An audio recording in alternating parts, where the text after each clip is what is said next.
Hello दोस्तों, स्वागत है आपका मेरे चैनल दीपक हाइपो डीकेएस में। मैं Deepak Sharma, HR professional, HR business partner. आज मैं आपको बताने जा रहा हूँ कि एम्प्लॉय लाइफ साइकिल क्या होती है। लाइफ साइकिल आपने बहुत सुना होगा, लाइफ साइकिल का word, but employ life cycle क्या होती है आज वो मैं आपको बताने जा रहा हूँ। आपने सुना होगा कि जब भी हमारे देश में एक बजट आता है तो पक्ष पार्टी और विपक्ष की जो पार्टियां होती हैं वो बहुत सारी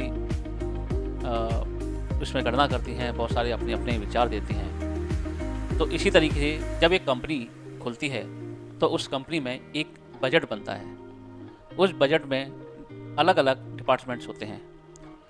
उन डिपार्टमेंट्स में एक डिपार्टमेंट होता है एचआर डिपार्टमेंट, जिससे कि मैं रिप्रेजेंट करता हूँ। एचआर डिपार्टमेंट्स का काम होता है एम्प्लॉय की लाइफ साइकिल को मेंटेन करना। लेकिन अब आप ये पूछेंगे कि एम्प्लॉय की लाइफ साइकिल को कैसे मेंटेन किया जाता है। तो एम्प्लॉय की लाइफ साइकिल को मेंटेन करने के लिए सबसे ज़रूरी ये होता है कि एम्प्लॉय का एग्जिस्टेंस।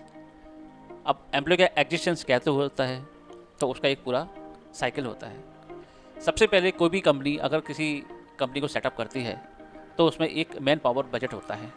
उस मैन पावर बजट में ये डिसाइड किया जाता है कि प्रोडक्शन में, क्वालिटी में, मेंटेनेंस में, स्टोर में, परचेज में, फाइनेंस में, सिविल में और ऐसे अलग अलग जो डिपार्टमेंट होते हैं उन डिपार्टमेंट्स में काम के हिसाब से कितनी मैन पावर रखी जाती है। तो जब हम किसी मैन पावर को अपनी कंपनी में लेकर आते हैं तो उसके कुछ रूल्स एंड रेगुलेशंस होते हैं। यानी कि जब बजट मैनेजमेंट के द्वारा पास होता है तो उस बजट के हिसाब से हम उस मैन पावर को रिक्रूट यहाँ पे करते हैं। और रिक्रूटमेंट का मतलब ये होता है कि सबसे पहले जो बजट होता है, बजट के बेसिस पे हम उसको एनालिसिस करके एक जॉब डिस्क्रिप्शन बनाते हैं। जॉब डिस्क्रिप्शन के बेसिस पे जॉब की जो रिक्वायरमेंट होती है, तो इस रिक्वायरमेंट के बेसिस पे हम एम्प्लॉय को सर्च करते हैं।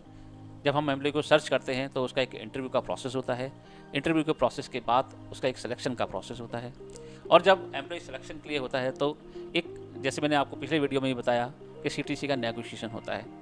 जब एम्प्लॉय सीटीसी का नेगोशिएशन कंप्लीट करते हैं, यानी कि वो एक्सेप्ट करते हैं कंपनी के ऑफ़र को, तो वो एक एग्रीमेंट होता है जिसको हम एलओआई बोलते हैं।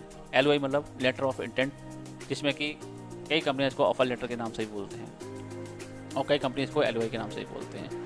तो एक एम्प्लॉय को हम टाइम देते हैं कि आप 7 दिन में या 15 दिन में या 30 दिन में या 3 महीने में, जैसे भी नेगोशिएशन होता है, आप उस हिसाब से अपने आप को एडजस्ट करके हमारी कंपनी के लिए ज्वाइन कर सकते हैं।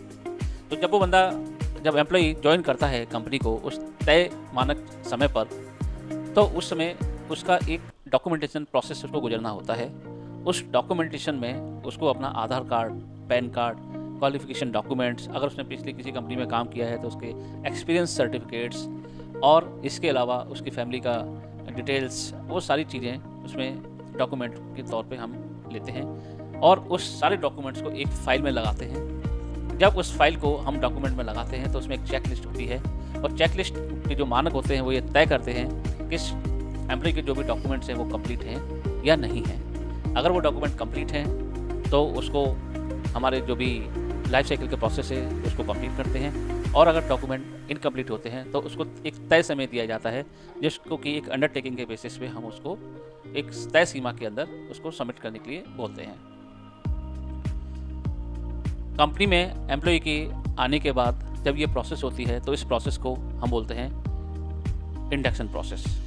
इंडक्शन प्रोसेस में क्या होता है कि जैसे कंपनी में एम्प्लॉय जब आता है तो अलग अलग जो डिपार्टमेंट होते हैं उस डिपार्टमेंट्स में उनसे इंट्रोड्यूस किया जाता है, जिससे कि वो अपना एक फैमिली जैसा आके फील करें और कोई उनको एंग्जाइटी ना हो।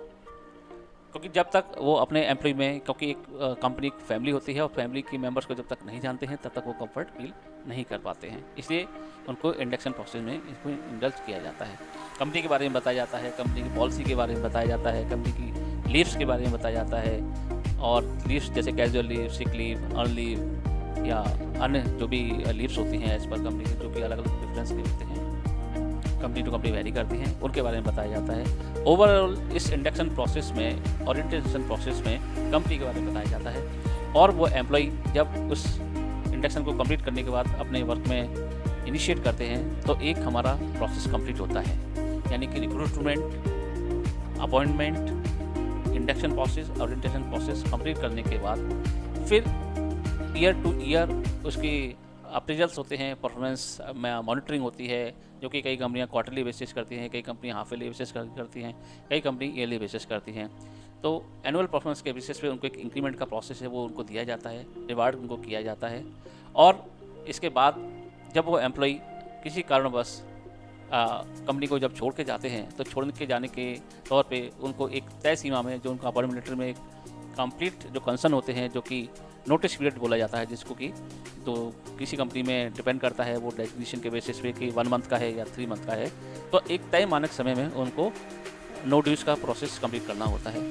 जब वो नो ड्यूज़ का कंप्लीट प्रोसेस करते हैं तो और उनका जो आखिरी दिन होते हैं या उनसे आखिरी दिन से 1 वीक पहले जो उनकी प्रोसेस कंप्लीट होती है हैंड ओवर की, तो वो अपने उस प्रोसेस को हैंड ओवर करते हैं अपने कोलीग के लिए। और उसके बाद जब वो कंपनी छोड़ के जाते हैं तो उनका फुल एंड फाइनल का प्रोसेस होता है। फुल एंड फाइनल का प्रोसेस का मतलब ये होता है कि सारे उसके जो भी ड्यूज़ होते हैं कंपनी की तरफ से या एम्प्लॉय की तरफ से कंपनी को जो देने के होते हैं वो उसको कंप्लीट करते हैं। और ये प्रोसेस कंप्लीट करने के बाद उनको एक एक्सपीरियंस सर्टिफिकेट या एक रिलीविंग सर्टिफिकेट दिया जाता है, जिसमें कि ये मानक तय किए जाते हैं, जिसमें ये मेंशन किया जाता है कि इस XYZ एम्प्लॉय ने हमारे यहाँ पर इस डिपार्टमेंट में इस डेट से लेकर इस डेट तक काम किया है और मैं इनके कुशल मंगल भविष्य की कामना करता हूँ। जैसे इन्होंने हमारे यहाँ इस कंपनी में अच्छा कंट्रीब्यूशन किया, ऐसे ये जिस कंपनी में भी जा रहे हैं तो वहाँ भी बहुत अच्छा अपना कंट्रीब्यूशन कंप्लीट करें। तो दोस्तों, इस पूरी प्रोसेस को हम बोलते हैं employ life cycle. Employ life cycle का मतलब ये है कि जब एम्प्लॉय आया और उसने जो प्रोसेस कंप्लीट किया टेन्योर उस कंपनी के बीच में, और जब वो गया तो ये पूरी जो प्रोसेस आने और जाने की जो प्रोसेस होती है इसको एम्प्लॉय लाइफ साइकिल बोलते हैं। और इस पूरी प्रोसेस को एक फाइल में डॉक्यूमेंटेड किया जाता है और कई जगह कंपनी को HR डिजिटलाइजेशन होता है तो अपना ऑनलाइन इसको रिकॉर्ड रखती हैं और इसके बाद उस कंपनी को इस प्रोसेस को कंप्लीट कर दिया जाता है। तो यानी कि जो 4 प्रोसेस होती हैं, attract, train, retain and development, इन 4 प्रोसेस को मिला के एम्प्लॉय लाइफ साइकिल बनती है। आशा करता हूँ कि मैंने आपको एम्प्लॉय लाइफ साइकिल के बारे में अच्छी तरह से बताया और आपको ये प्रोसेस भी समझ में आया है। अगर इसमें आपको कुछ और ज़्यादा जानकारी चाहिए तो नीचे डिस्क्रिप्शन पे लिंक पे उनको क्लिक करें,